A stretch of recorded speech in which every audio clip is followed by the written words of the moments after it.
Hello and welcome to Hightailing Through History, a history podcast where two sisters get high and surprise each other with a story from history's vault of the weird and the wonderful.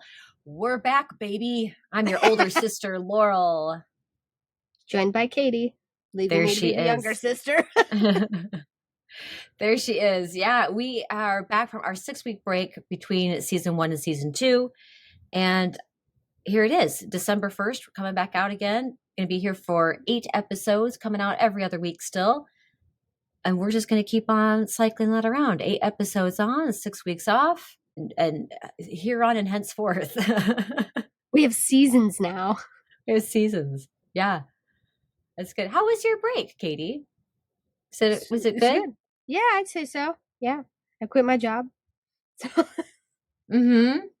So, you know. Yeah, it's a good thing. It was a good change in life. What's not so great is the whole housing projects that when I start 1, 2 more uncover in its place. It's like the worst treasure hunt I've ever found in my life. Went to go put a mirror up in my bathroom and there's a giant hole in the drywall. I was like, well, yeah. So I have to patch that up and do all that and put it back up, but I just haven't gotten to it. And then caulking. That was an adventure. Because I'm just standing around with at the Council of Elrond of Home Depot, where they're just sitting there telling me, they're like, so what you gonna want to do is this. And I'm like, sitting there studiously taking notes, yes, absolutely.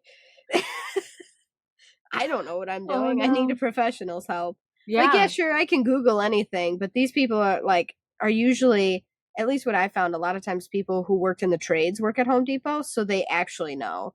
Or one person's like, yeah, I'm a part-time contractor.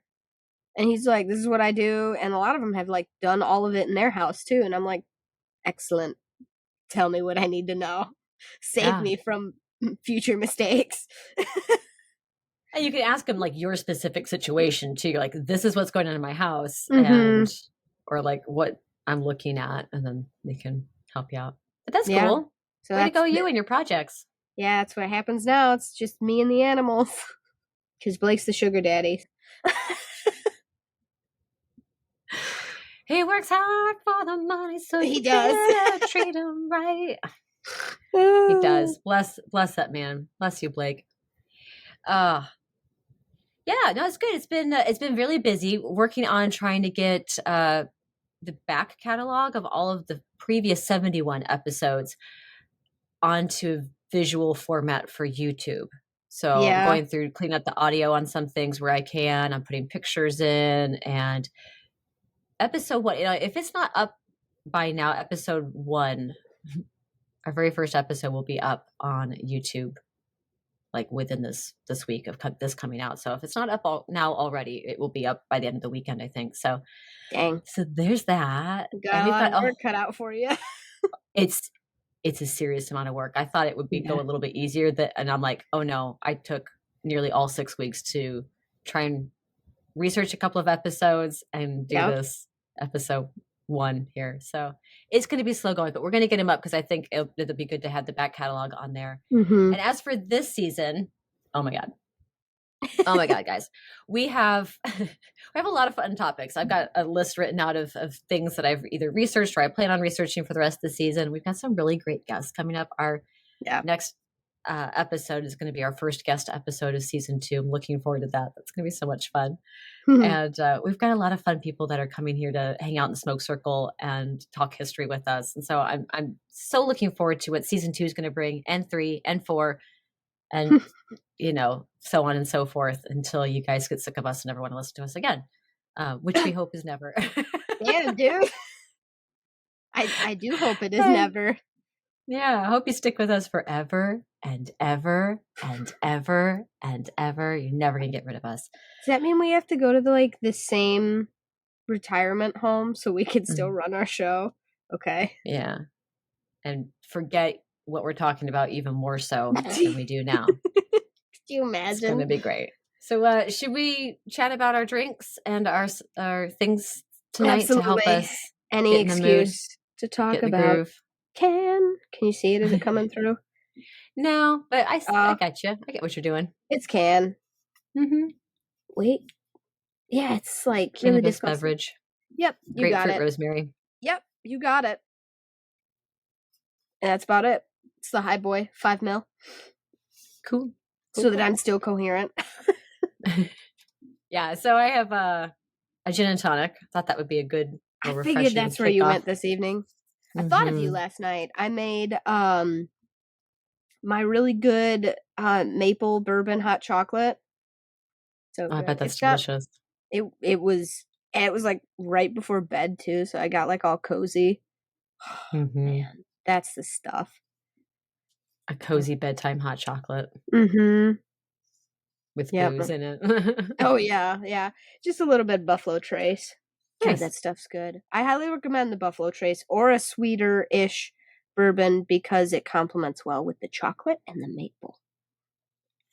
So okay. We need to get you some like warm boozy drinks for the winter season. I know. I do need to have some sort of warm boozy drinks. We'll figure it out. There's a whole catalog of cocktails out there that I can This is true. partake in. Apparently you made the most amazing old-fashioned over Thanksgiving. I've been hearing about it for days. I don't even drink whiskey drinks, but I tasted the spoon after stirring it and I was like, actually, I would even drink that. And it was I heard good things about it, so I was gonna tell you that you were the talk of the whiskey town that day. Well, of course. Of course. Got things going for me. I can brine turkeys and you can make drinks. Yeah. We gotta be good at something. Thank you. Katie also really does excellent history. Should we talk history? Oh, I also have an edible that's going to probably kick in an unfortunate time halfway through. Oh, it's going to be good with this episode. I'm so excited. Yeah, Katie has told me that she's got a really fantastic powerhouse topic. So I was just like, all right, hit me with it. I'm excited. For me, if you have listened from the beginning, yes, you'll understand. Oh, I like that little callback there. Yeah. Because there have been multiple. I would interrupt episodes to discuss this topic. So it's going to be like, just probably a couple topics. But this one, you'll understand as soon as I tell you, you're going to be like, oh my God. All right. Well, then bottle leaf grinder? Let's do it. I was thinking in the break, I was like, are there things that we should change it between season 1, season 2 that like don't serve us anymore? Like bottle leaf grinder? Are we getting rid of this? Or like, no, we are not. I was thinking of like our sign off because like that just happened in the first episode of me panicking, not knowing what to say. And then I was like, I don't like, do I change that? I don't know. So unless you guys have some ideas and we change it season to season, we can. But I'm open until we figure out a better way to figure out who's going to go first in like a surprise kind of way, I've got nothing better. Should we get like a coin that has a joint on one side and a leaf on the other? I don't know. Do a coin toss. All right. It's kind of okay. I'll figure out. It's still a visual art, but yeah. So like as like an auditory media, people are gonna be like, "This is fucking stupid." Which you're just gonna I apologize. Yeah, it'll make great Foley art. We'll figure this out. Anyway, we'll take any tips and suggestions there, folks. All right, let's do it. Okay. Bottle, leaf, grinder, shoot. Is that a leaf? I did a bottle. Yeah. So, Katie, you win. You go first. Like I Spock it though, and it's like, what are you doing?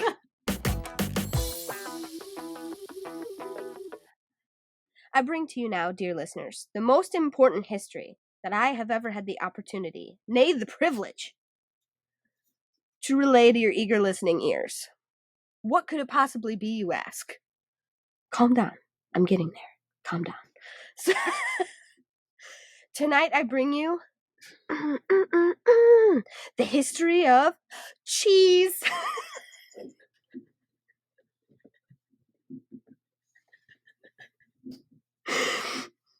So for those of you who didn't... That's not what I expected at all. What did you think it was going to be? I don't know. Not that. Not that. God, this is going to be fucking delicious.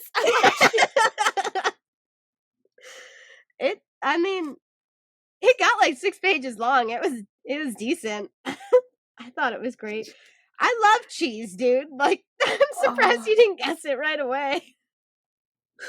Oh my gosh. Well, to be honest, you talk about Pirates of the Caribbean a lot, and I thought maybe it's a pirate or something like that, or well, I did like the the real Caribbean, story of yeah. Well, no, I mean like the pirate. I thought like you were going to do like who it's based off of or something like that. If there's like a connection there to history. About Pirates of the Caribbean that much? I never watch it, like, ever. That's the funny part, is like ever. Oh, so I thought you were gonna do like a pirate thing. It was like, so cheese is quite the surprise, but a very pleasant one. So please tell us all about cheese. Cheese, please. Oh wait, I'm sorry. Can we, before we get started? Sorry, question in the smoke circle. Yes, ma'am. Can we talk about what our favorite cheese is first before we get into this? Absolutely. I am a hearty fan of, I don't know, man. I appreciate a lot of cheese. It's gonna be real hard to pick. Gruyere is a big favorite. There's a Gruyere cheddar that I get and slice up and put on my bread when I do my what's that ridiculous soup I make that burns the eyes of every person in this house? French onion? Yeah, that's it. Yeah. I looked in the living room and the cat the cat is weeping, dude. I was like, oh, I'm so sorry. Sorry, Moo. So I love Gruyere. I freaking love Dubliner cheddar. Delicious. And goat cheese. Good old-fashioned goat cheese. Okay.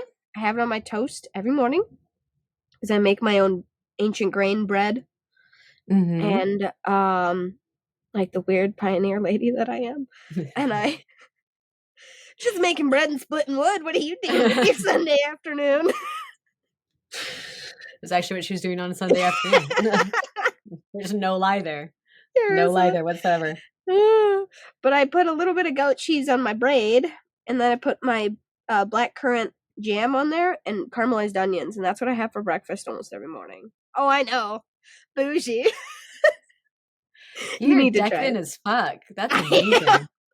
Listen, I've just been celebrating since I quit my job, so... As you should. I'm so glad you're happy. Resigned to my position. I was like, you know what? I'm gonna live life. Good. Do it. Do it. So what is your favorite cheese? Well, is Dubliner cheese, is that the cheddar cheese that's been salt cave aged? It's not cave aged. It's Irish, and I believe oftentimes it includes a stout. But there is something specific about the Dubliner. Sense. It's from Dublin, as you can imagine. That would, that works. Yeah. Logic. But I thought there was something special in the salting process of it. Why do I know that? Because you love cheese. Hence why we're going to be talking about it tonight. Because I too like... You like sharp cheddar, right? Yeah, I would visit Ireland and the British Isles solely for cheese?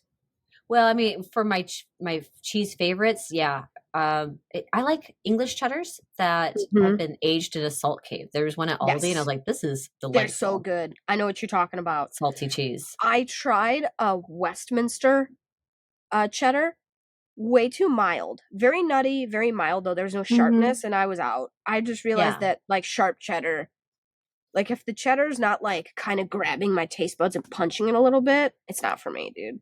Yeah. But I like Swiss, which is a very... What'd you say? Is your edible kicking in? Yep. Okay. I said hurt me a little bit, cheddar. Yeah, and then I was do. Yeah. Hurt me so good.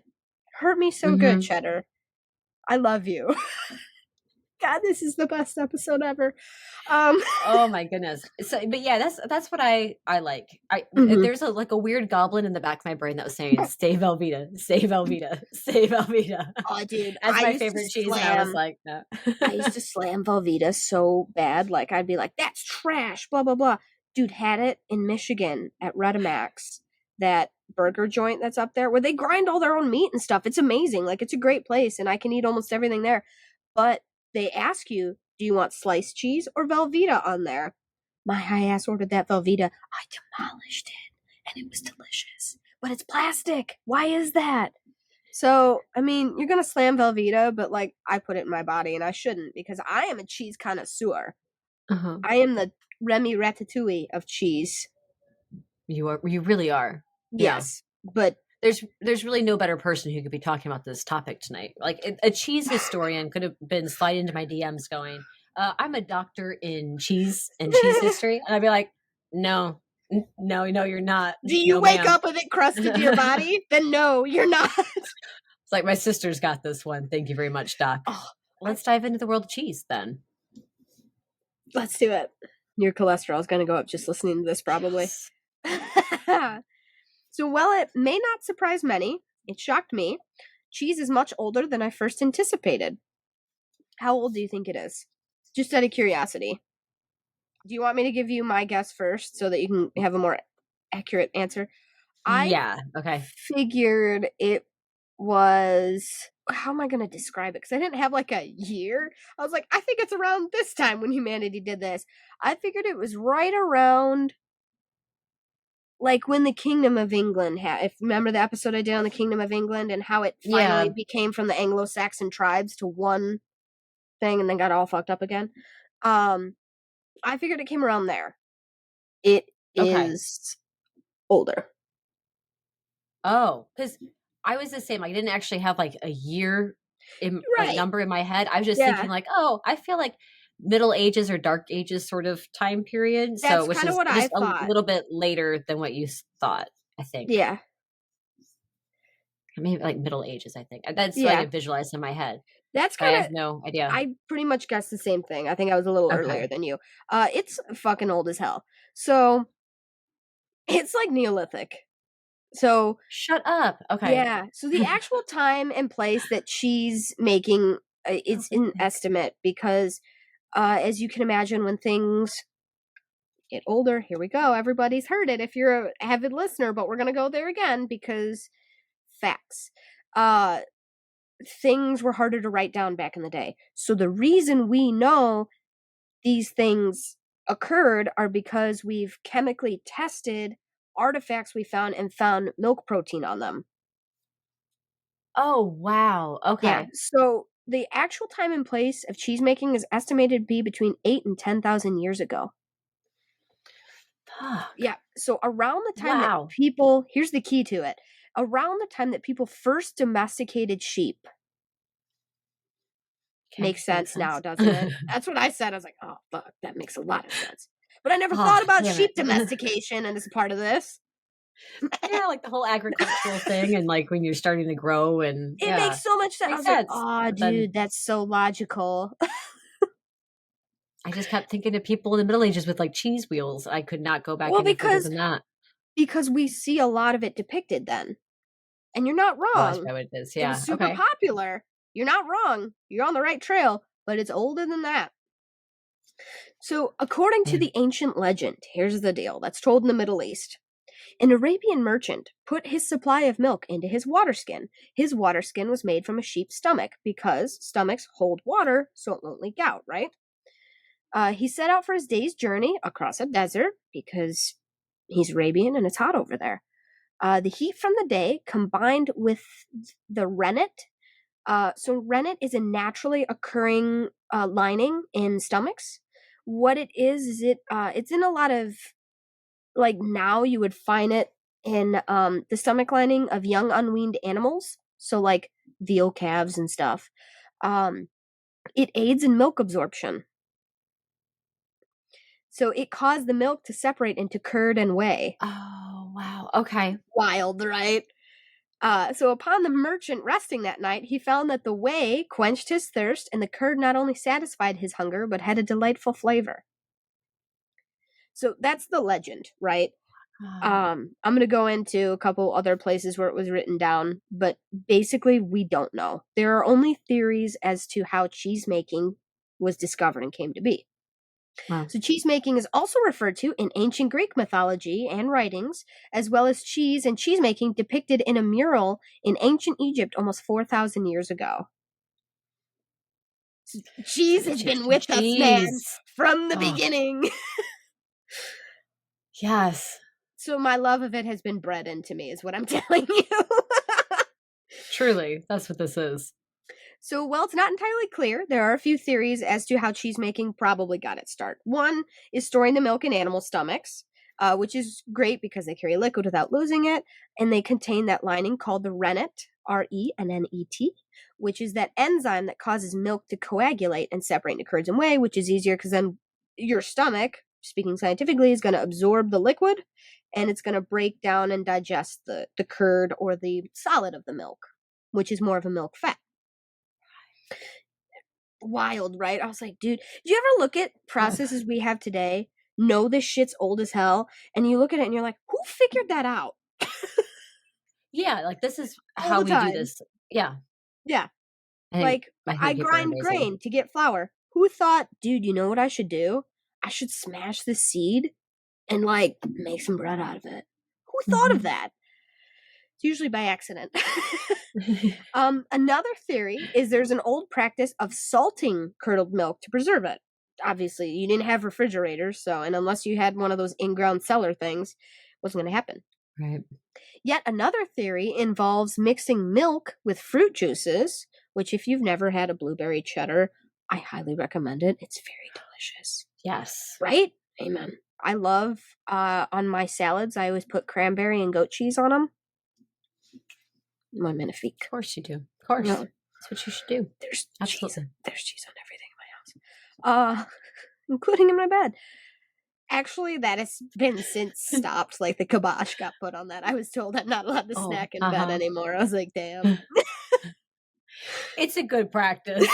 Food, bed. Like I have a whole thing about it at any time. All right, moving on. So another theory involves mixing milk with fruit juices, which would have caused the milk to curdle and separate with the addition of the acid from the fruit juices. Oh, so smart. I know. You know this shit happened by accident, though. It had to. So we don't have an exact time or date as to the invention of cheese, but we can see that with the rise of the Roman Empire, cheese making became extremely widespread and a highly valued process in both Europe and the Middle East. By the time of Julius Caesar, there were literally hundreds of different kinds of cheeses being created and produced, which were traded across the vast Roman Empire and beyond. The Romans loved their cheese. And I actually thought that's where you were going to guess, was the Romans, because you've done so much Roman history. No. I figured you were going to be like, Romans. I'd be like, excellent guess. But wrong. No, I didn't know. I didn't think that. But if you think like, okay, so if you think ancient Greeks, what do you think of? The little, what's the little philosophy and theater and stuff like that? Okay. That's not what we're thinking of. Everything like food. What's the shit that they put on their head? That little leaf thing. Oh, a laurel leaf. Oh, all right. Calm down, bougie. Like the flower, the mountain laurel, super gorgeous. A rare flower, some might say. And I'm just a cheese curd, so here we are. Cheese curd. Oh, you're our little cheese curd. Thanks, man. Just pull my neck. Shit, sorry. It's okay. That's what you get. Oh, I know. I did. It did feel like instant karma. It's like, oh, there it is. Not at all. Shit. We deserve, as people, we deserve to bask once in a while in our own glory. Give us some moments to bask, because that was your basking moment. It's good. Thank you. I don't even know what I was basking about, because mountain laurel's named after me, or not? The mountain laurel is not named after me. Sorry, probably the other way around. I know it's not named after me. That we have the same name is what I was trying to say. I'm not that conceited. I swear on my life. The mountain laurel flower is super pretty, is what I said, and you were like, "Wacha, wacha," which I can't hair toss because I don't have the hair for it. So here we are. That's why everyone thinks Blake's walking around with his son until we turn around. He gives me a big smooch. They're probably like, what the hell? I'm prettier in real life, I promise. I feel like a lot of times people think Blake is like walking around with his... Because I'm so short. Like being 4'11", dude, people don't think you're an adult. No, and you're also very youthfully faced. Like you have... why thank you. Yeah. Like you have like little peanut features, where you just look very youthful and pixie-like. What interests me is that specific term is the one people always pick out for me. It's the one that I don't understand where it comes from. I don't know. Again, I compare myself to a cheese curd. I don't feel very pixie-like, but a lot of people are like, yeah, you like a little pixie. You're little in stature, and your hair is always like teal or magenta or purple, or there's like some sort of magical hair you've got going on. This is true. I can accept that. Yeah. I'm a cheese curd cutest pixie. little dimples. Hey, everything needs its pixie. Cheese curds too. God bless you for wand of string cheese. Ding. It's stuck to everything. And you're like a little curd at the top. Ding. Oh, dude, I'd eat it so fast. You know that's true.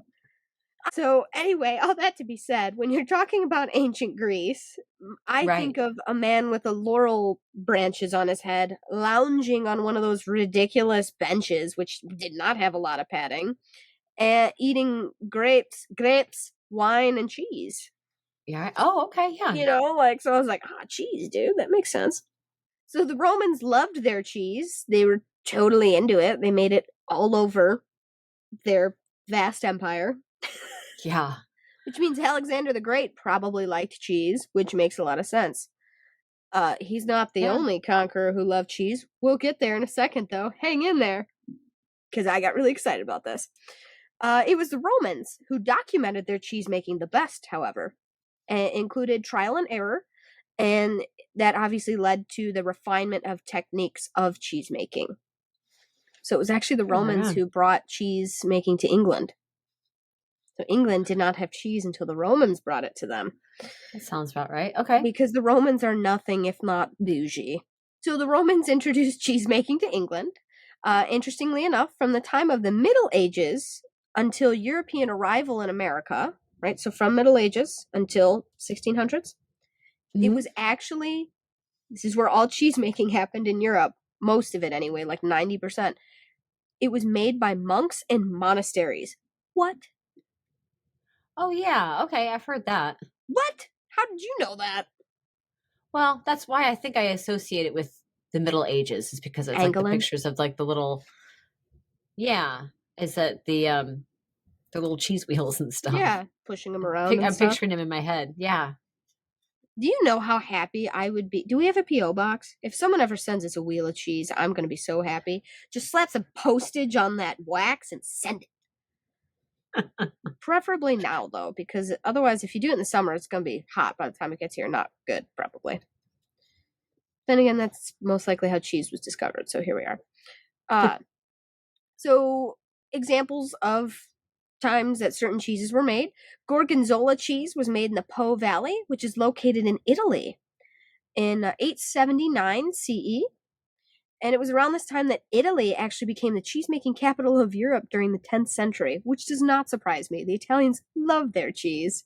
There's also mention of Roquefort, which is spelled like Roquefort. I was told by the guy on the YouTube video, we do not pronounce the T. I was like, cool, French man. I got you. I won't say the T. Yeah, I think it was him. Roquefort. It's mentioned in some ancient records in France at a monastery in Conques, which looks like Conquez, but it's Conques. Are you being impressed right now? I am really impressed, actually. Yeah. Thank you. They actually had pronunciations for this one. So in Conques, France, around the date of 1070 CE. So it's traveling. It's European. With European expansion across the continent, it is often credited with introducing cheese to Asia. Now, that could be a possibility, but here's the deal. Speaking of conquerors, because the Tibetans and, of course, the ever-inventive Mongolians both have a long history of producing cheeses, and it's more likely they had a role in the development of Chinese cheese making. It probably came from them versus Europe, which I understand there's a Silk Road. So sure, European cheese would have gone over there, but it's not really a staple in their food, is what they were talking about. I side quested here and said, as if I need another reason to love Mongolia. LOL. I talk to myself in my notes, by the way, so now you all get to hear it. Do you really? Yeah. Oh, yeah. Makes me happy. The Mongolians are part of cheese history. That fits so beautifully. Yeah, so there felt that deep. Oh, yeah. And they said that, and I was like, of course. Which means not only did Alexander the Great like cheese, so did Genghis Khan. Probably. There you go. Yeah. There is evidence of cheese production called Rushan in China as far back as the Ming Dynasty, which is from about 1368 CE to 1644 CE. And again, as I said earlier, cheese is not a big staple in the Chinese diet. It's not used in a lot of stuff, but it is used specifically by the Sani and the Bai people of China to this day. So Sani, and Bai is in not Backstreet Boy, NSYNC, excuse me. I know the difference.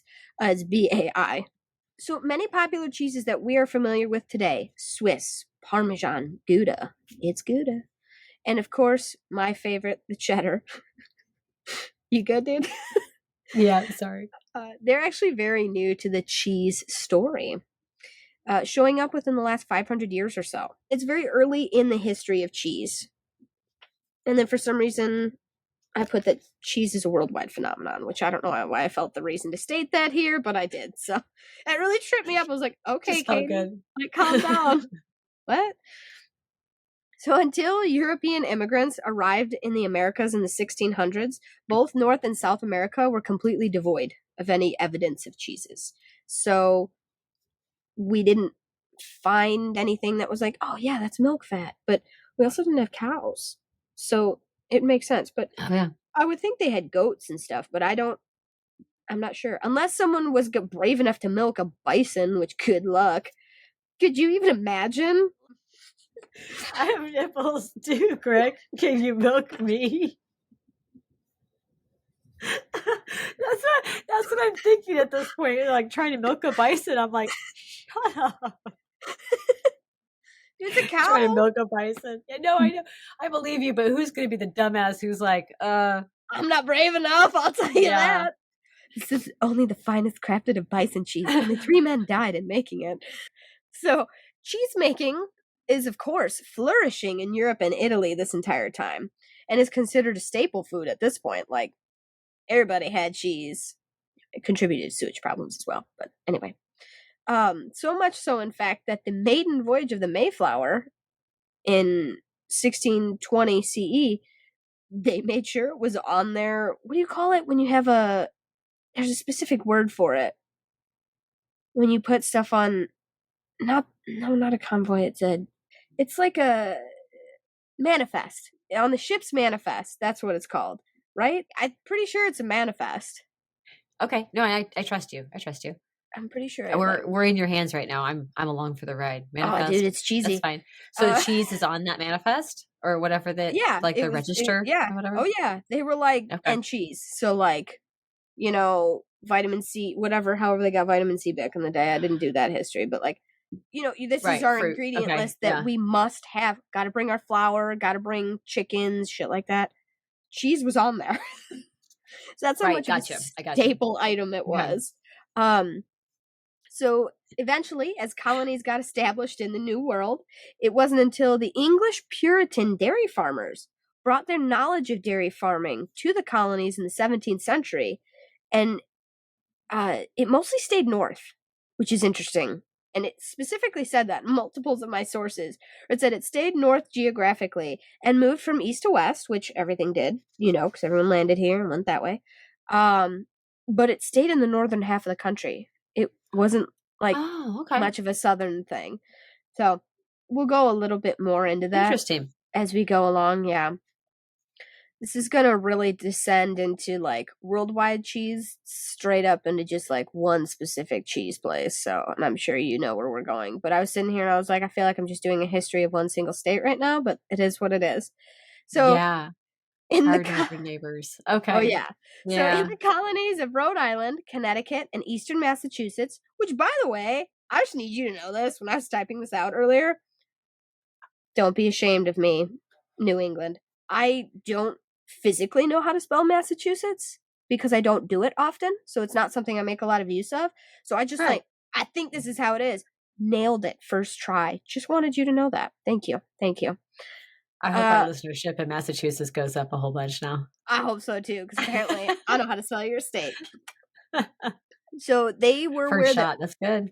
I know. I was so impressed, and I knew it had I knew there were doubles in it. So there's 2 S's, 2 T's. And I was like, all right, I just gotta like achoo my way through the rest of it. And I did. So Nice. so Rhode Island, Connecticut, Eastern Massachusetts are where the early dairy foundations of America began.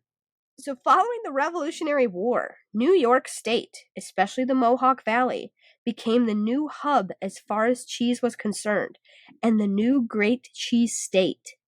New York was the cheese state after the Revolutionary War.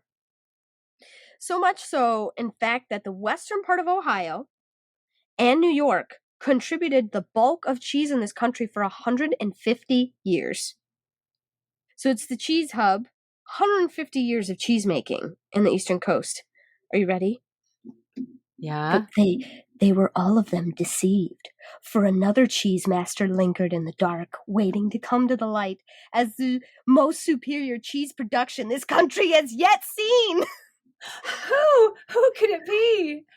So the southeast portion of Wisconsin was settled in the 1830s by immigrants from Germany, Deutschland, Switzerland, and Norway. And I don't know how to say your guys' countries in your home tongue. I'm sorry, I took German.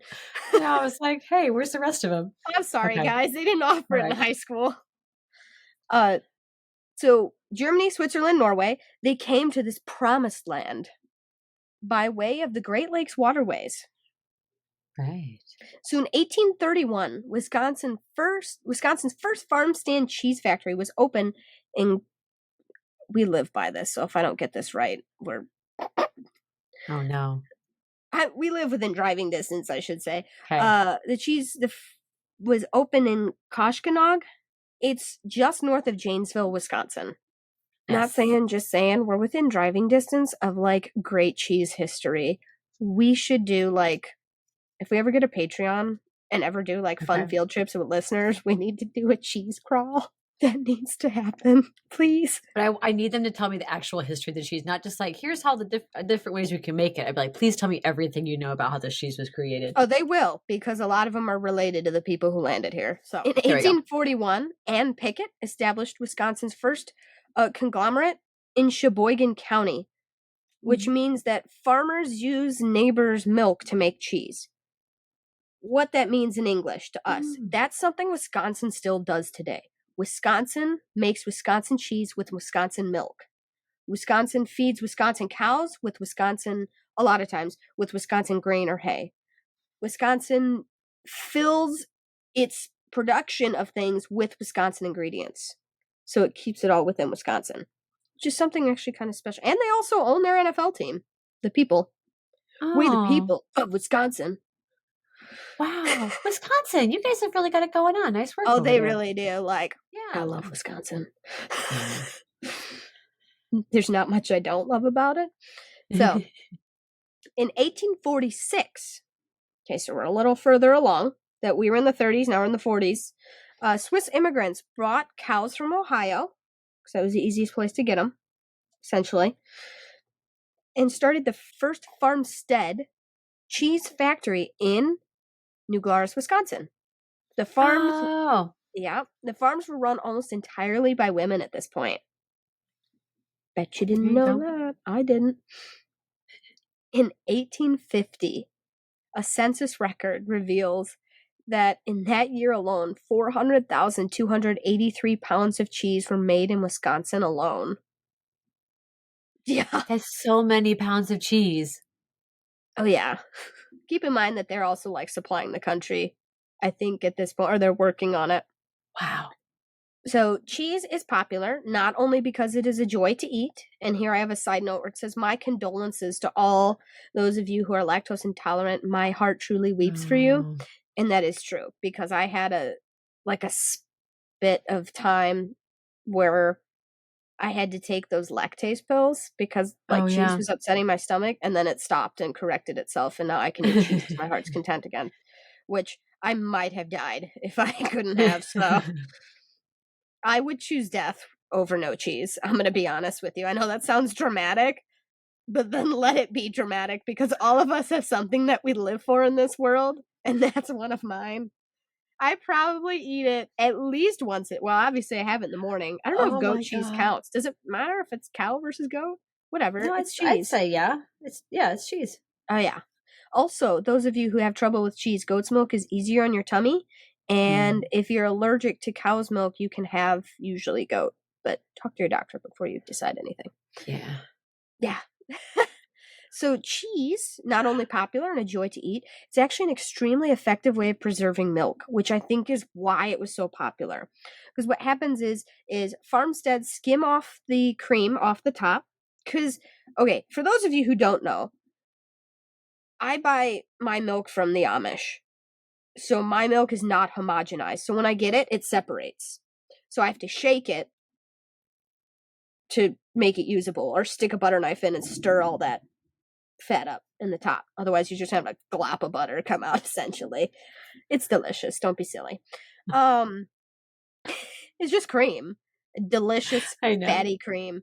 So if you buy milk not from the grocery store, they put an enzyme in it that homogenizes it, which is why milk doesn't separate in like normal like milk that mostly every American sees today. Oh, yeah. Milk naturally separates. They skim that giant glob of cream off the top, and they use that to make butter, and then they use the rest of the milk, which separates down to the bottom because it's less dense, because there's less fat in it, to make cheese. So that's a common way of doing it. So with medieval ages, all this stuff, cheese could be kept in a cellar and not spoil, whereas milk would curdle, spoil, whatever. Yeah. Cheese is an excellent way of preserving milk. And you can salt it, you can make flavors, you can do all kinds of things with it. So cheese, as awesome as it is, it has utilitarian use like that. Yeah. It was a great way of preserving. Probably why it stayed so popular so long, and now we just eat it because we like it.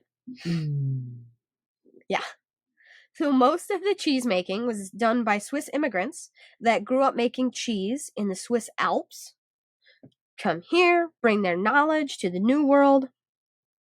And the hardest thing for them was not making the cheese, it was getting supplies. And it said that a lot of their supplies either came from Switzerland or from Ohio. And it took a long time to get here because we're talking 1800s, so think Civil War. How did you get anything anywhere? If you're lucky, you had a train. If you're lucky, you had a boat. Most of the time, ox cart. You just wait for that person to make their monthly journey. And that was it. So if you needed a kettle for boiling, if you needed, I don't know, I'm trying to think what you would need, like cheesecloth or anything like that. You'd have to wait for it or make your own linens. So they had a hard time. I think that's why Ohio and New York held that for so long, because they're right there on the coast. It's easier for them to get supplies and stuff like that. Cheese making, aside from supplies being a problem, it's decently hard work. Besides waiting for supplies to arrive via ox cart, you have to milk the cows. You have to haul the milk across the farms. You have to churn the butter, and then you press the cheese. As far as I don't know if anyone knows, you do have to age cheese. Like it takes time. Like it's not like an overnight process. There's a whole science project that goes into it. So it takes time, but it's actually like manual labor. And it was usually done by women. And here's where I say that. On the farm, traditionally, women have always done the cheese making. So everybody's churning butter, taking care of crops, taking care of oxen, cows, whatever, plowing the fields. Women are making cheese. So it's a tradition that stayed well into the 1800s in the Wisconsin farmsteads. They pretty much kept it how they had it in the old country. So as the country grew westward, so did the demand for cheese and the cheese industry as a result, meaning Wisconsin was only a few generations away from economic success and commercial big business success. Some might say they were the big cheese. Had to. That one was for you. I went back and added that later while I was eating dinner, by the way. That was for you. So, God bless you. You're my favorite sister. Thank you so much. That's so good. You're welcome. I would be your favorite regardless anyway. Interestingly enough, dairy was actually the second dairy industry in Wisconsin. first was the grain industry. During the Civil War, Wisconsin was known as the granary of the North. So a couple things happened to upset this balance. Soil erosion and one crop culture. So here's the deal. You're supposed to cycle crops. A lot of farmers don't actually do that like they're supposed to. I don't know if all of you know this, but my friend went to college and specialized in environmental welfare that affects agriculture and water sourcing. Oh, yeah. She's so smart. Yes. People being farmers, do not cycle their crops like they're supposed to, and they don't replenish their soil. So all the trees and stuff between cornfields, those need to be there because they actually stop a lot of soil erosion. When you get rid of a lot of that stuff, the soil erodes away, and it's really bad. There go your nutrients, there go all this stuff.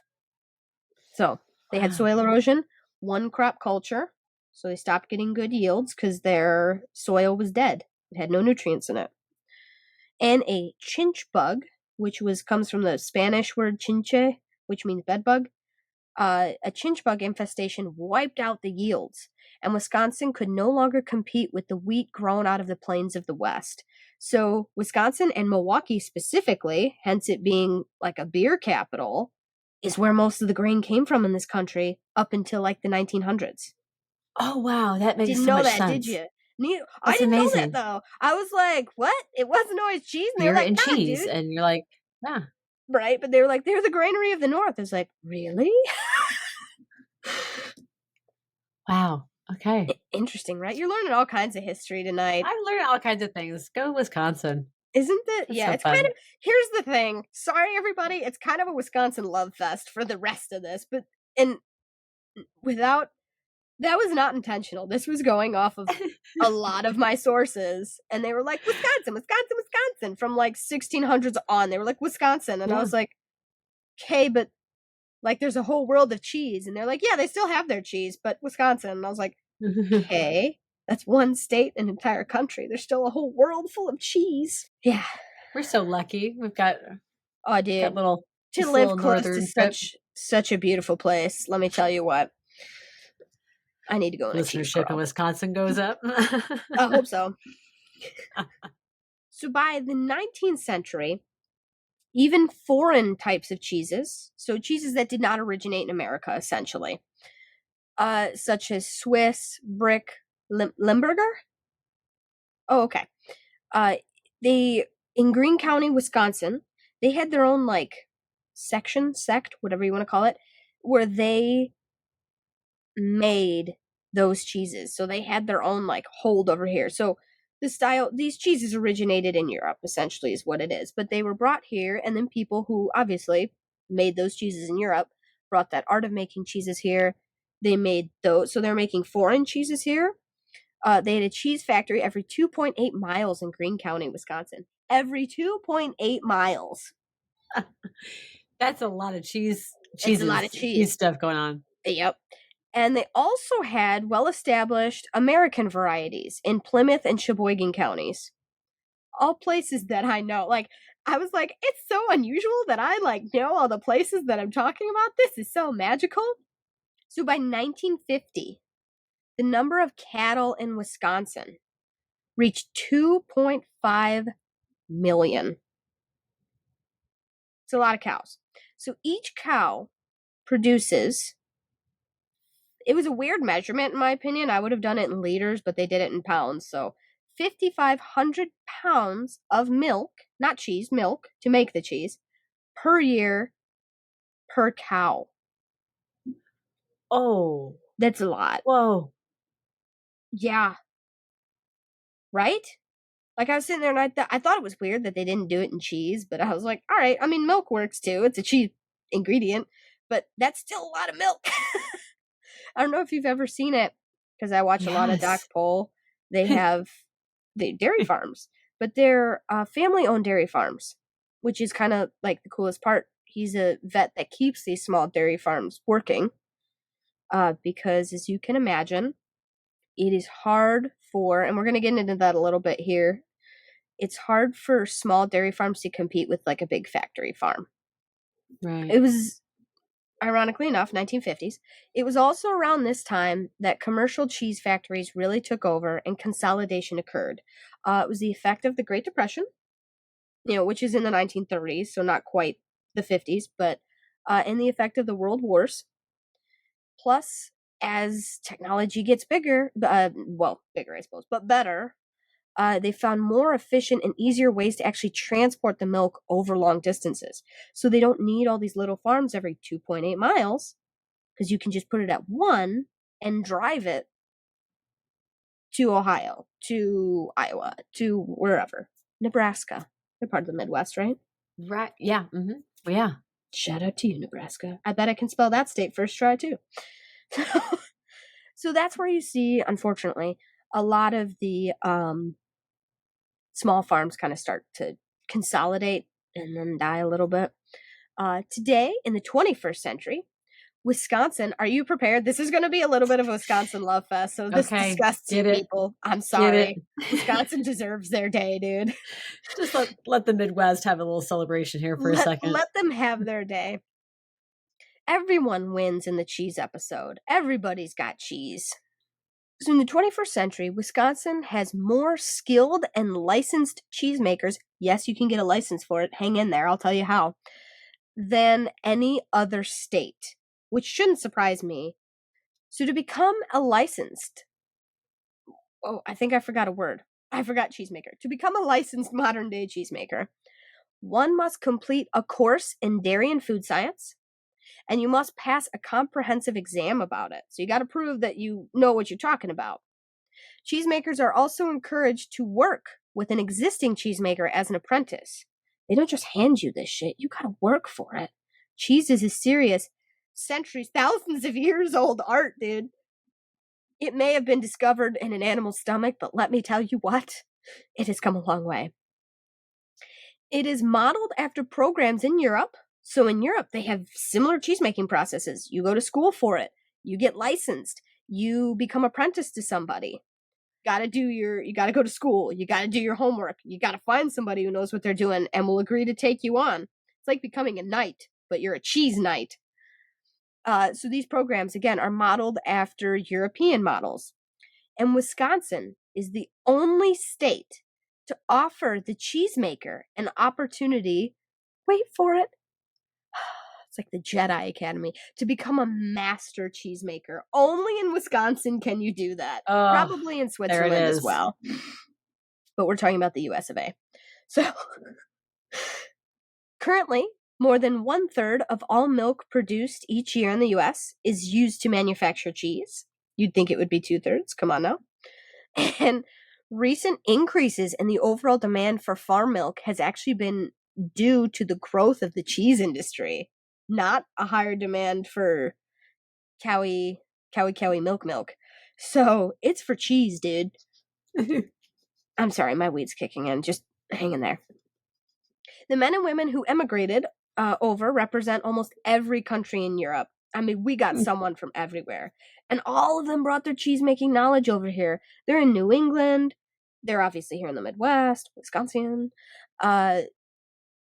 They chose Wisconsin because it is of its place in the world of cheese-making, obviously.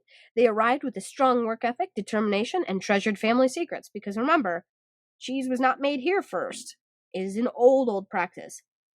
Maybe perfected in some instances here, but I don't know. That Dubliner's really got you running for your money. That Dubliner is fierce. So good. They had treasured family secrets and a desire to continue the traditions of making cheeses from the old country. It's a very deeply emotional topic, Laurel. I hope you're taking it seriously. The art of cheesemaking had a long-standing and rich international history dating back to prehistoric times. It is an extraordinary discovery. It has adapted and evolved throughout centuries and with each new generation. Some might even say that cheese brings the world together. And that, my dear, is a brief, but I would like to say decently complete history of cheese.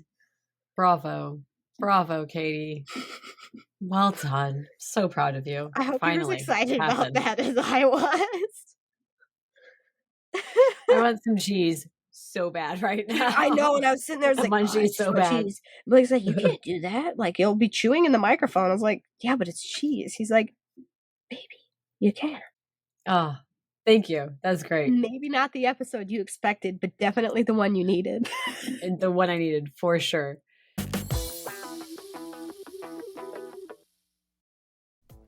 Welcome to the halfway point. How have you been, my friend? It is most excellent be back in the smoke circle with you again. And with it being the end of the year, the Spotify Wrapped has been hitting the social media. I'm sure you've been seeing them. I know I've been seeing a lot of them. And instead of posting about it, I just wanted to say our thank yous here in the show, because that is where you all are, here. So thank you so very much from the entirety of our hearts.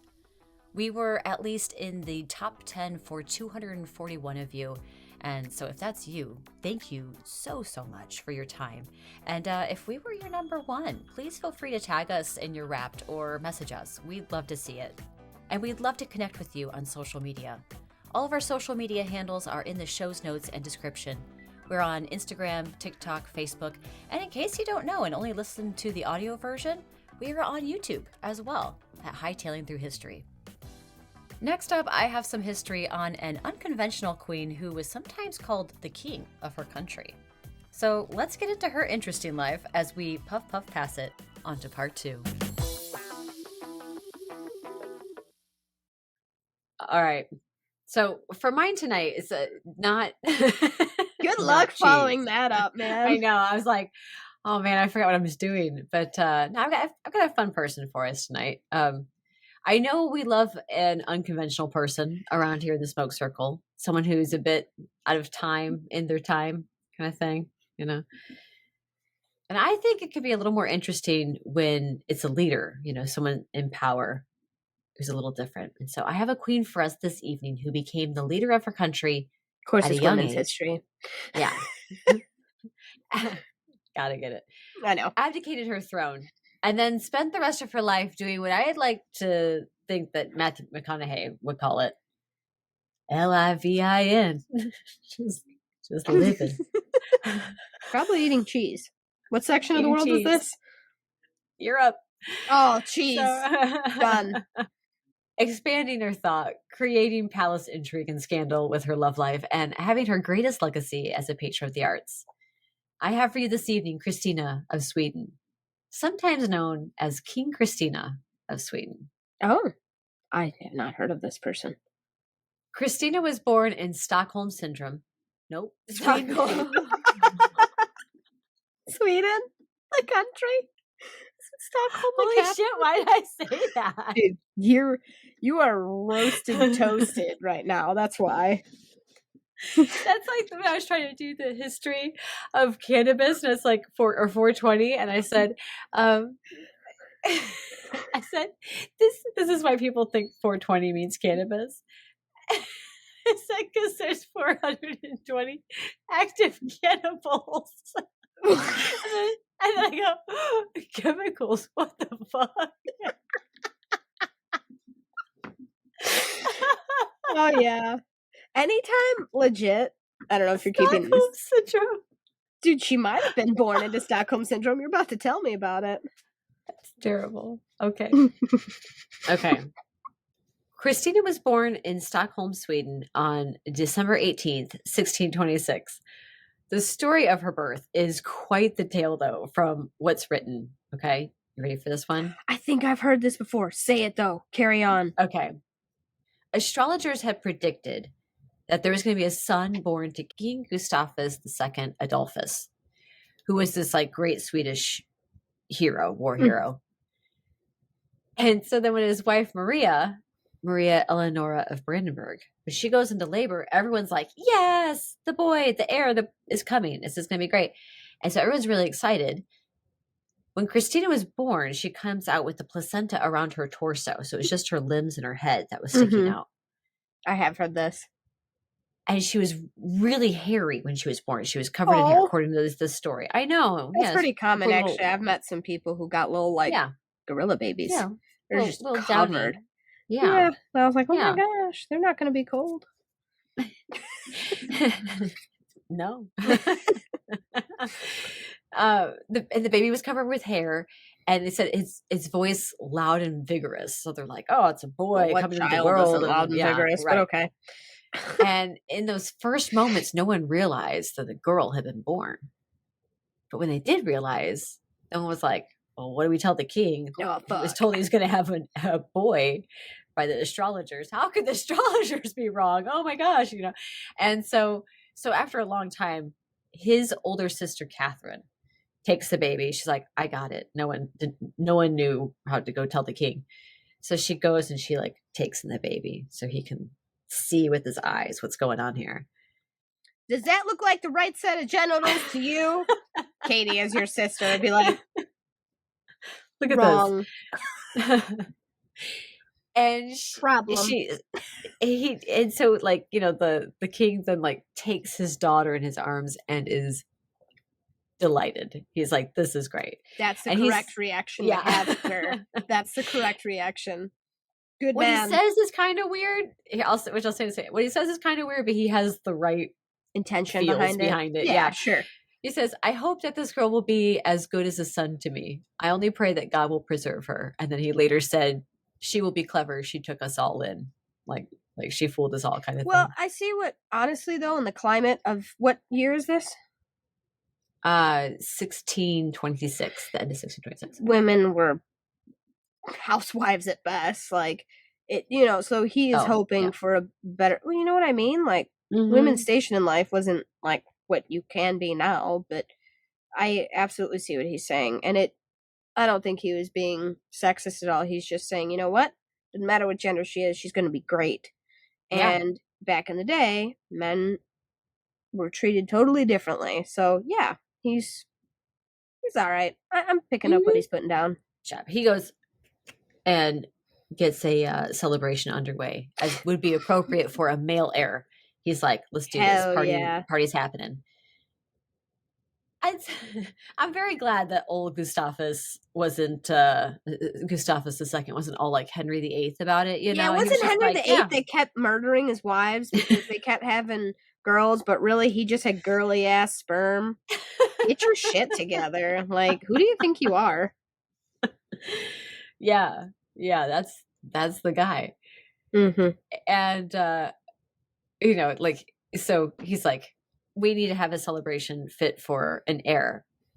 And she could be, actually. The way things were set up, her great-grandfather, Gustavus I Vasa, who I was like, is that what the big Swedish warship Vasa is named after? And it is, it seems like. Oh, shit. Have you seen that warship?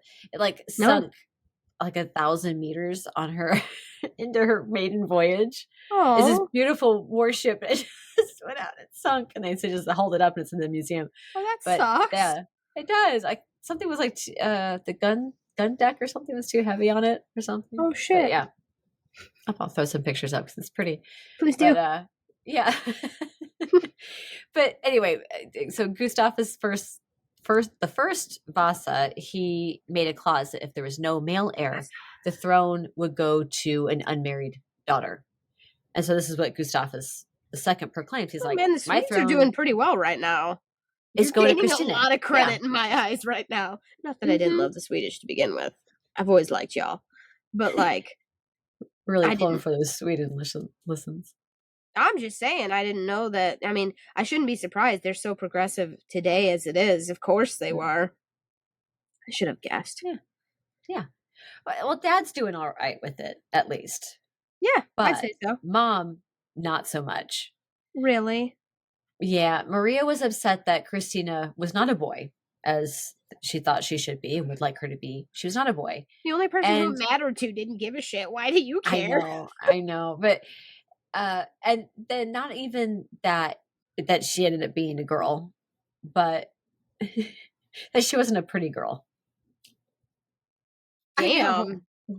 She's like, she's not even pretty. She's like, I get a girl and she's not even a pretty girl. Yeah, I know. Babies come out looking like mushed Play-Doh anyway. None of them come out looking cute. What are you talking about? I'm sorry. They look like little potatoes, yeah. They do. You can't just like judge a person's attractiveness as like a baby. I was a weird looking baby. I'm gorgeous now. You were a weird looking baby. You're really cute. I don't even remember what I look like, to be honest with you. Yeah, you're a cute little baby. So, like, ouch. And then Christina was convinced all her life that her mother never loved her. And they had like this really tense relationship. Well, I don't blame her. Right? You know, Maria in all my sources is described as not being a very present mother, being highly emotional, air quotes, dink, dink, unstable. Unfortunately, most of what we know about Maria is written by Christina. Oh, so it's like Anne Frank when she wrote her stuff about her mom. Her dad, I don't know if any of you knew this. If you don't, you're going to know now. Before he handed the diary over to be published, he cut out a lot of the bad stuff she wrote about her mom.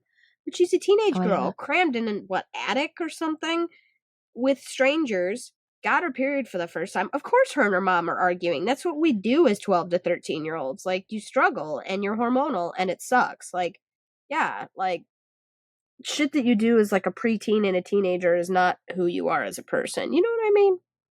Mm-hmm. So, yes, there is what would you call that? Bias. Maria might not have really been that into her child, but she really loved her husband and would often follow her warrior husband to various foreign wars. And she would leave Christina at home with Auntie Catherine. When Christina was 3.5 years old, this is June 1630, her father's going off to yet another war. But before he left, Christina was so distraught at his leaving. She just like cried and cried for days, which people around her were like, this is a bad omen, right? Like everyone's really superstitious. She's a bad omen.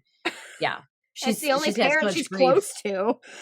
So much grief that she's like, oh my gosh, she's inconsolable. Yeah. 3.5 years old. They write it off as just like this bad omen. But Maria ends up leaving to join her husband a little while later, as she would often do. And the war that they left for was already underway in Germany when Gustavus II joined, and it would later be known as the 30 Years' War. Oh, so if you're a military history person, yeah, like people are like, oh yes, I know the one. I know the 30 Years' War. I know that one.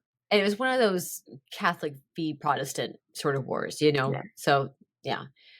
Gustavus II is like the great Swedish war hero, as I mentioned. And he steps in and steps up to save the Protestant side, which before he entered the war wasn't doing so hot. Mm-hmm. So he comes in on the side of the Protestants. Everyone's like, it raises the spirits, and they start like to rally back against the Catholics. Yeah, Gandalf just arrived. Yes. At dawn. Over the hill. Look to the east. Yes. And looking. A few years later, it's December 1632, and news arrives to the Swedish court that Gustavus II has been killed in battle. And Christina is now queen. She's only 6 years old at this time. One of my sources said it was her birthday when she received the news. I think it was just in her birthday month and close to the date. I don't know if it was necessarily on her birthday. It makes for a good story, of course. But little baby girl, she is 6. And because she's so young, she doesn't understand what's happened. She's just enjoying the sudden attention that she's getting. She's like, oh, everyone's like talking to me and kissing my hand and everything. This is great. Mm-hmm. She doesn't really understand the death and that her father's gone now. Yeah. Until 6 months later when her mother returns with Gustavus's body. Now Maria goes from I'm just saying. Yeah, he's preserved. Yeah. 6 months later, dude. Dudette. Yeah. Yeah. Deuterino. Bro B1 Kenobi. Yeah. Bro Hanosaurus Rex. Moving on. So Maria goes from not paying any attention to Christina to practically smothering her. Oh God. She's having her sleep in her bed with her and like keeping her in her room. That his heart was kept in this box up by the head of the bed. It's very metal. It's very gothic. I mean, like, yeah. The room is in mourning at all times, black velvet over the drapes, and so no sun, light, extra air gets in. That was her problem. She was emotional and deficient in vitamin D. Yeah, that's the thing. That vitamin D, if you don't have it, it fucks you up, guys. Mm-hmm. Maria would sit in the room and in the great hall where his body was embalmed, and she would just sit and she'd cry for long periods of time. Still? How long? For a year. For a year. Now, Christina doesn't look back at this time of her life very fondly. Not only is there like the death of her father, but then she gets the constant attention of her mother, who she didn't seem very fond of in return. And it's a whole thing. It's harsh in her buzz. It's way too vibe. much, too. Way too much. You know what I mean? Yeah. Especially as a child who spent the first 6 years of their life not like having that much attention. Because I'm sure her father loved her, but he didn't smother her. Right. You know, that would be, yeah. But what did make her happy was her education. Her father wanted her to be as well educated as any royal male heir. And so she had tutors in a variety of subjects, like she had multiple languages that she would learn, mathematics, literature, astronomy, geography, history, politics, that sort of stuff. And she was actually raised as a boy in just about every way, including physical training with weaponry and horseback. The only things that they taught her, like lady stuff, was like modesty and no, not even that. Like it was like modesty and virtue or something very vague like that. Where she's like, fine, sure, yep, I'll not. Don't have your tits out, cover your ankles, good to go. Yeah, kind of thing. Yeah. And so her whole thing was that she loved learning and thinking, but she was very much a person of action. So she would be like in these council meetings and learning from a handful of advisors around her, who would like pass on all their political wisdom until the time that she was supposed to take the throne. So she's even at like a really young age, she's very serious and like really get involved here. So she's still like a little kid. Not to like her. She's like a go get him kind of gal. Yeah. It's she's interesting. And one of the people around her was Chancellor Axel Oxenstierna. And upon arriving back from some of his travels in Europe, he was seeing what Maria, her mother, was doing with all of her smothering and like the effect that it was having on her daughter. So he sent her away to live in another castle, and he brought Aunt Catherine in to be her official guardian. So he's just like, we gotta make some changes here. So thankfully she had some like good tutors and like good people in her corner to. I was gonna say that was really, he saw a lot of that. Otherwise that could have gotten, I could see where that would screw up the. She had such independence and like capability. I could see where that would really mess it up. You know what I'm saying? Yeah, especially because she's supposed to be the ruler at some point, like independently ruling. Christina, very early on, at the age of 6, began to question the world around her, and not like in the kind of way that like kids do, like why is the sky blue or why does the birds sing? But why? But it was more in like a why the world? Why anything? Why religion? Kind of way. So she had like these really deep thoughts that she was doing as a little nugget. And at 6, she heard a sermon about the Last Judgment, like Book Revelations, End of Days, Pit of Fire sort of stuff. Yeah.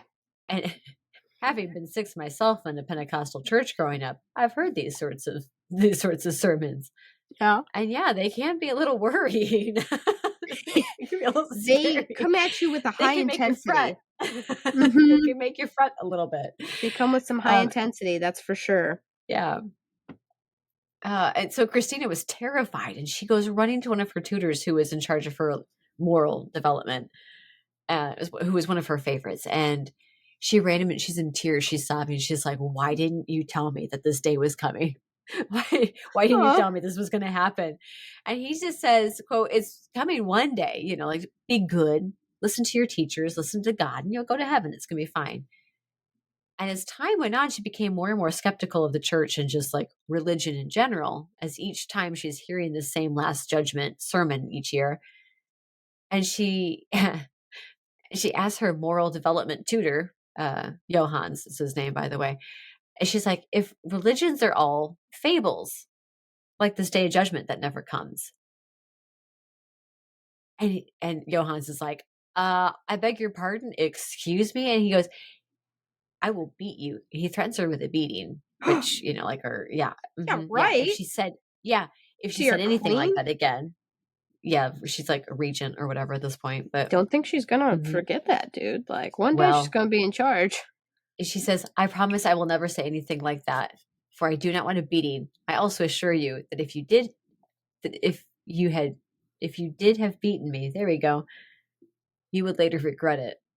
That's my girl. I was like, end quotes. There we go.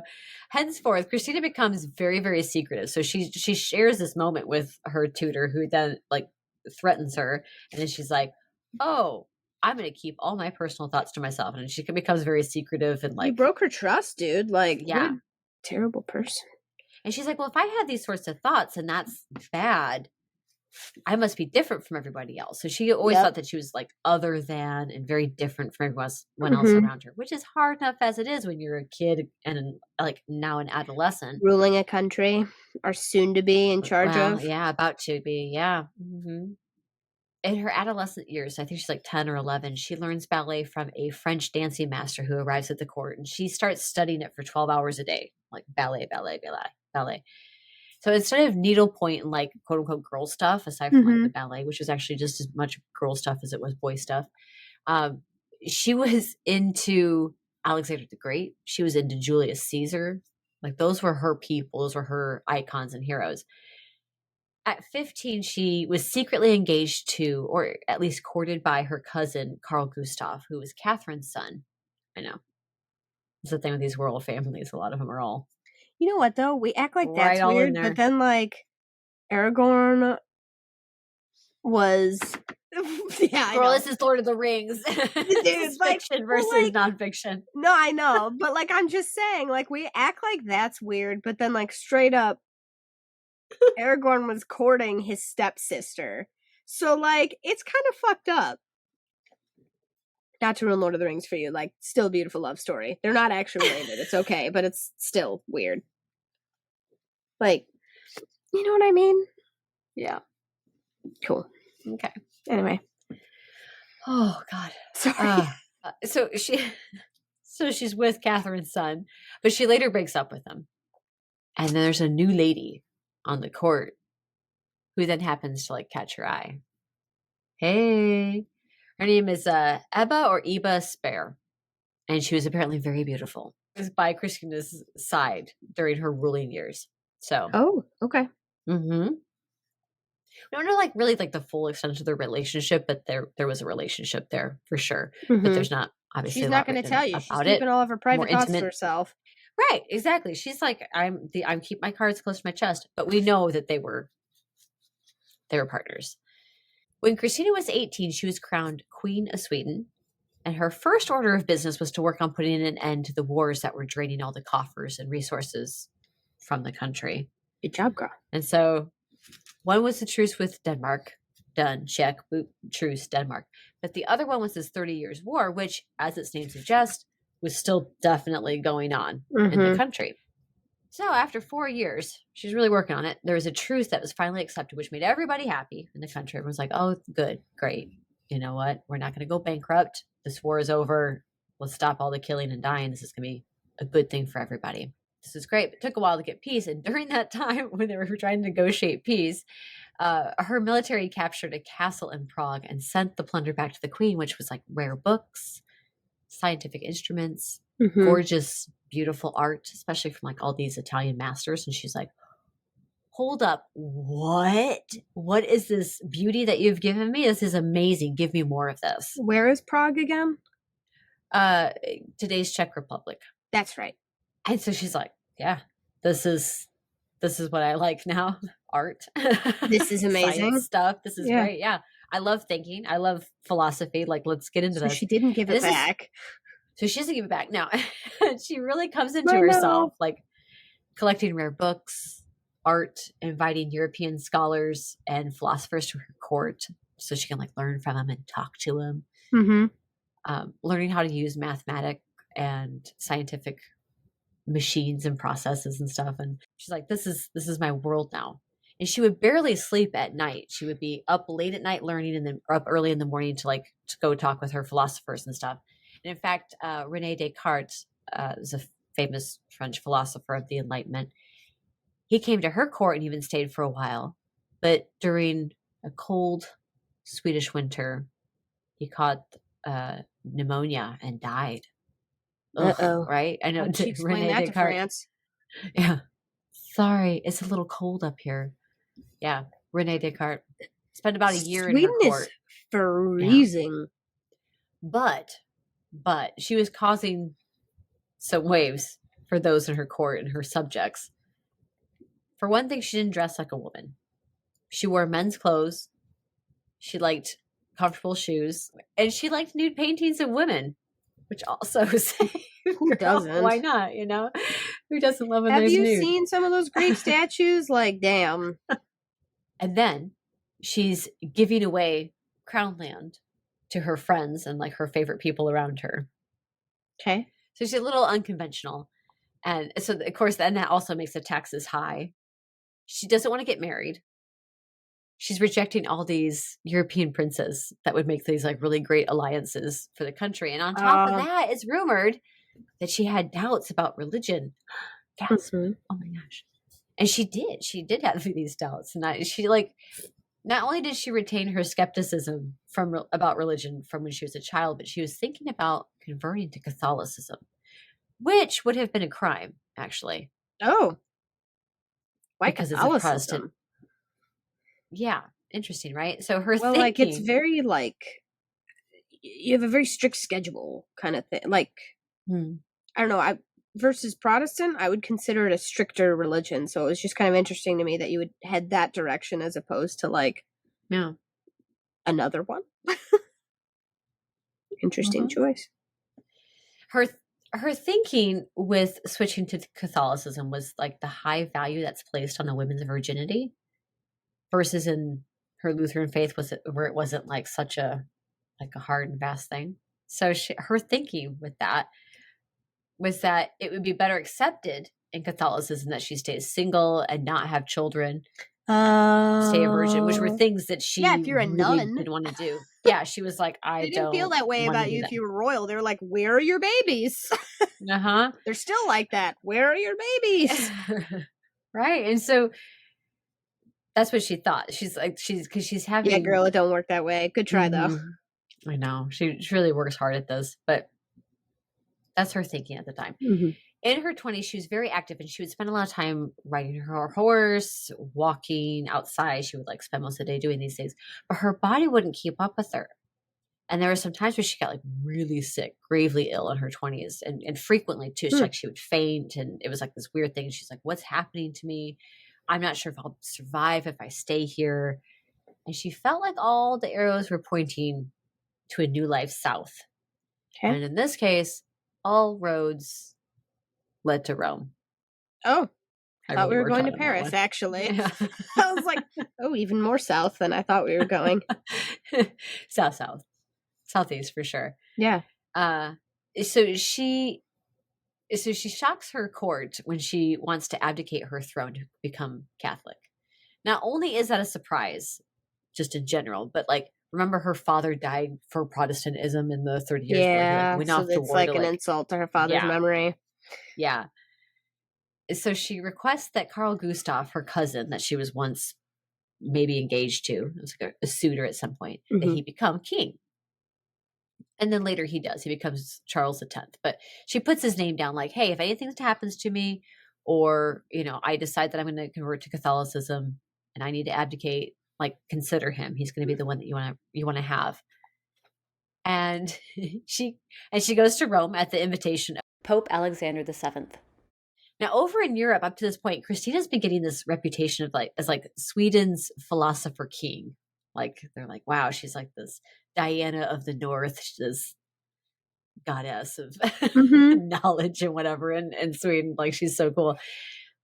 Her Ebba, what's her last name? Sorry. Spare. Ebba Spare.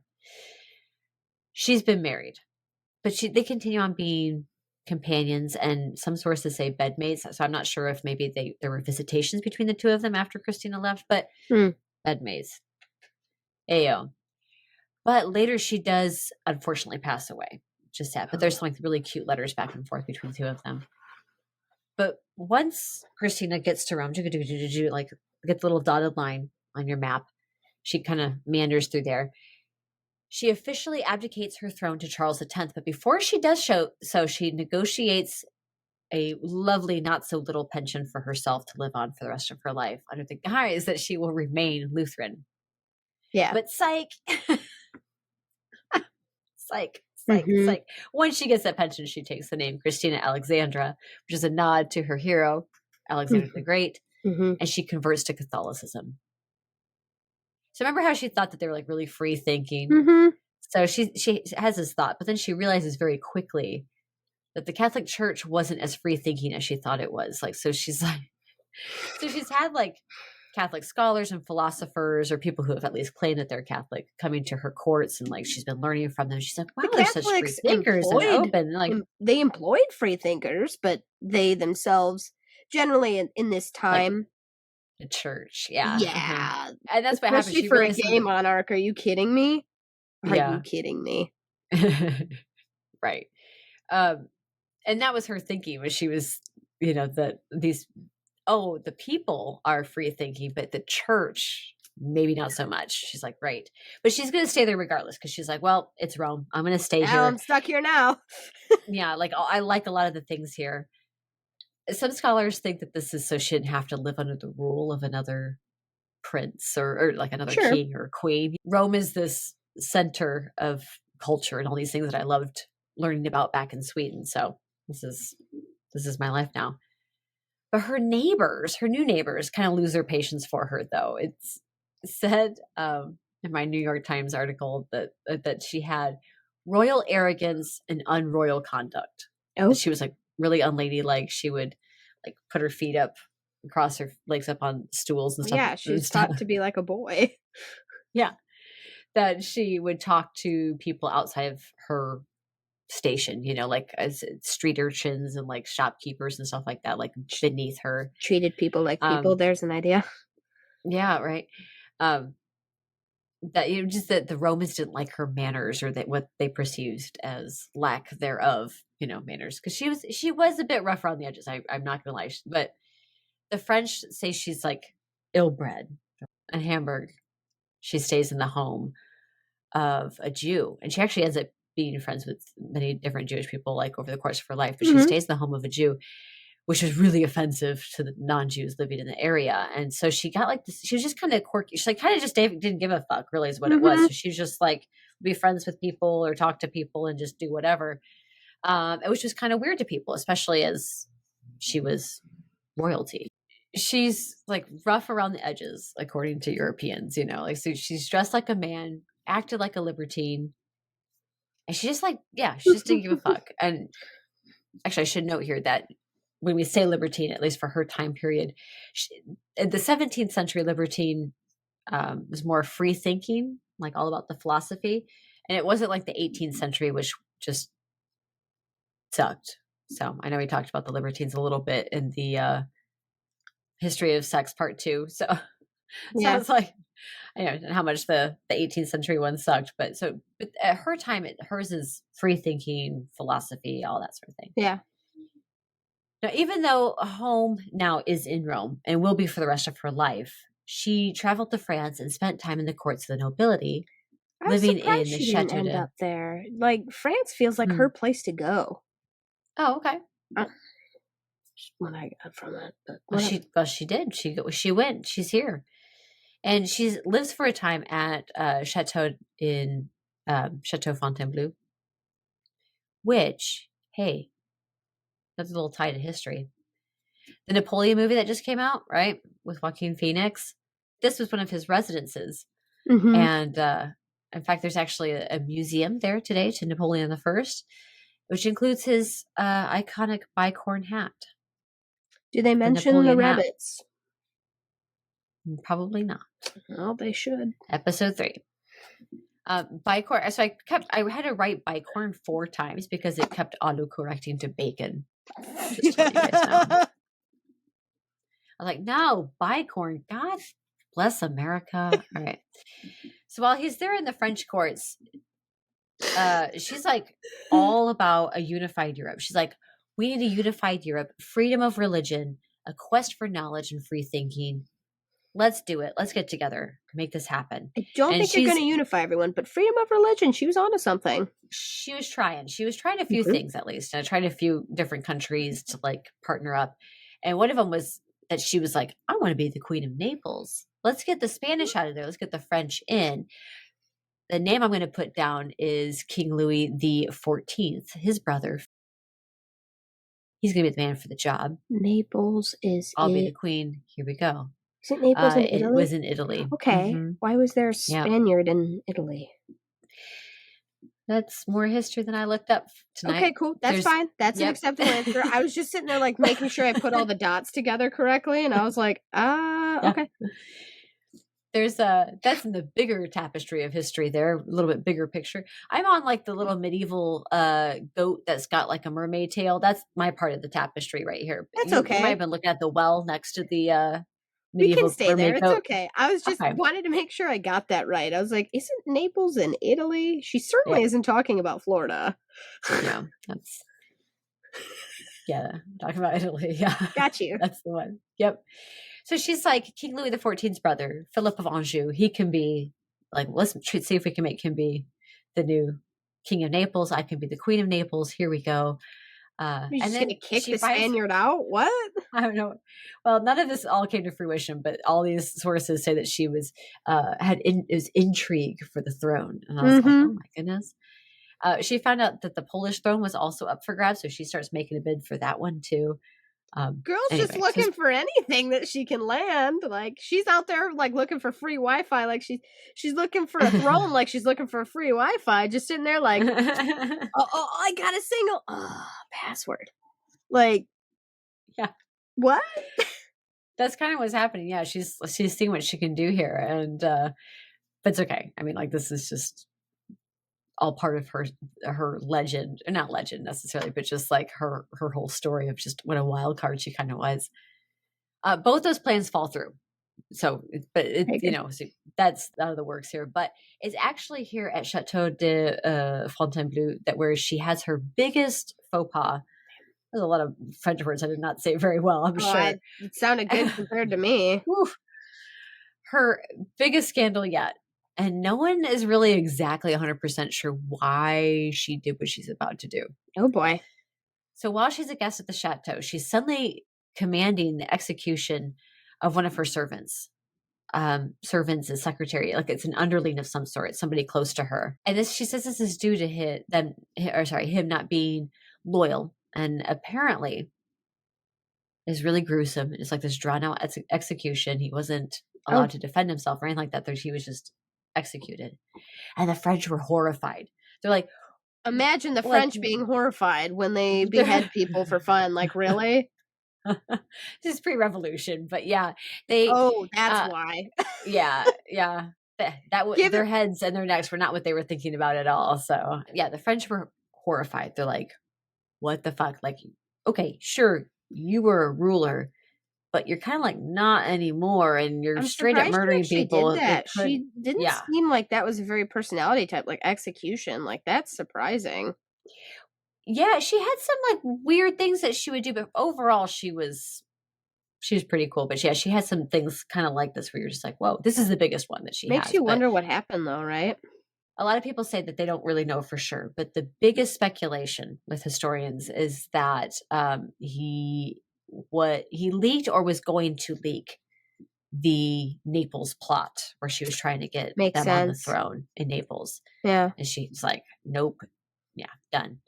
But it was said for, disloyalty of some sort. And even when she was questioned by the church back in Rome, like they're like, what happened in France? Like, what are you doing? What's going on? She brushes it off as, quote, we people of the North are rather wild.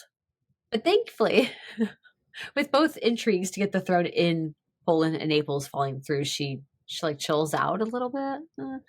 And she sets her sights on becoming a queen of something else entirely. The arts and sciences. Okay. Knowledge. And this is actually what her biggest legacy becomes. Like, she is most frequently remembered as a patron of the arts and scientists. She supported singers, musicians, composers, philosophers, archaeologists, actors, astronomers, an assortment, a menagerie of artists and creatives, right? And during her time in Rome, she's gathering this large collection of ancient Roman art and statues from the Italian masters and all this wonderful stuff. She's gathering together thinkers to discuss philosophy. She fills her home with musicians and singers to like sing songs. Up on her hill, on her land, she has an observatory so she can see the stars. She's living in Rome. She's living in Rome. She's got a basement that has a laboratory in it so she can do science stuff in there. Got it made, dude. I'm in love. And now she's also founded a couple of public theaters in Rome as well too. So she's got her arts going, theater going, all the things. In her 40s, she turns to a Catholic-based form of spiritualism that emphasized meditation and like inner guidance, and it was appropriately named Quietism. Yeah, which is good, makes sense, checks out. So she started that. Very straightforward. That was her private life. Her public life was not quiet, and she was very controversial for the rest of her days, which is like little shit that she would do because she just enjoys it at this point. Yeah, she was just an art and sciences loving lad. Really, she just being controversial, doing weird shit. I don't know, wearing comfortable shoes, appreciating a nude picture. Yeah.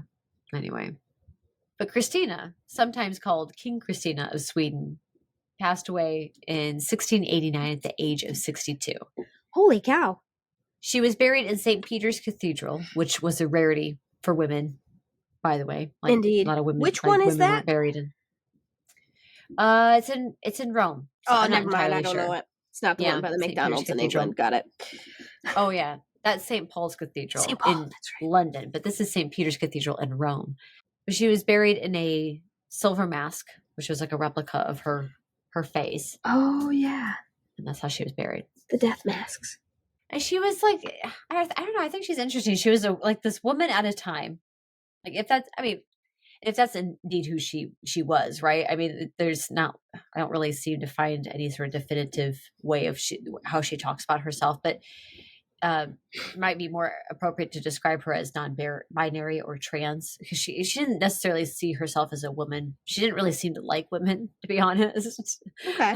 She's preferred the company of men, and she kind of just saw herself as like a little bit different, and honestly, she reminds me a lot of myself. Like, especially in like you too. Yeah, like especially in like high school. Like that was, yeah, she very similar. She reminded me of you as well. I mean, she's certainly a person that's like, like out of time, like a modern person earlier in time kind of thing, or like progressive, or how she is. But it certainly doesn't fit the mold of like what a ruler or a queen, quote unquote, should be, right? Of the time, no. especially the time. But she was, I don't know, I just thought she was like a really interesting character. She's come up on my radar a few times, and I always get grabbed by the King Christina of Sweden. So I was like, oh, I got to get to know her a little bit better. Yeah. So I was like really glad to learn about her as like a new person I didn't know that much about. And that, folks, is Christina of Sweden. So King Christina of Sweden. King Christina, yeah. There's a film called Queen Christina, and it stars Greta Garbo, which I think is kind of fun because Greta Garbo is also bisexual, or actually probably more gay, probably. But anyway, Greta Garbo has her own interesting life. She's so cool. She's an old-timey actress. Oh, yes, this is 1933. Sorry, I should have mentioned that. I see. Sure. I'm familiar with who Greta Garbo is. Yeah, 1933 was when this movie came out. Now, Christina does not look like Greta Garbo. This is so rude. My New York Times source said she looks more like Danny DeVito than Greta Garbo.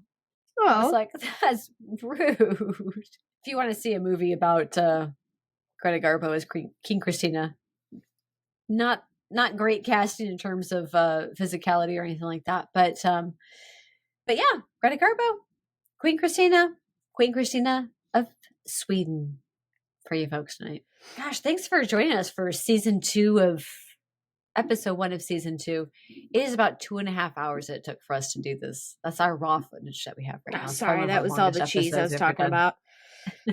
There's a lot. There's a lot of editing to do this week. Sorry. But it's so good. It's so good to be back, and I'm thrilled. We got to learn about the history of cheese tonight. learning about Christina of Sweden and just what a wild card she was. And she wasn't boring. Like, yeah, not at all. In a couple weeks that we have episode 2, which will be our first guest episode for the season. We have a really fun guest. I'm really excited. He'll strike you like lightning, and you'll learn lots of great history. Is that a good one, you think? Is that a good hint? Sure. Strike you like lightning. Oh my goodness. Guys, I'm way too stoned, but I'm so happy to be back. We're going to need to sign off here real quick. Oh, I had so much fun with you guys tonight. So much fun with you, Katie. Everybody, we'll see you again in a couple of weeks. In the meantime, folks, she's going to do it, you guys. Get money, get high, give love, and let them eat cheese. French royalty versus Swedish royalty, but it works. Got it. Poor Marie. Bye, everybody. Bye.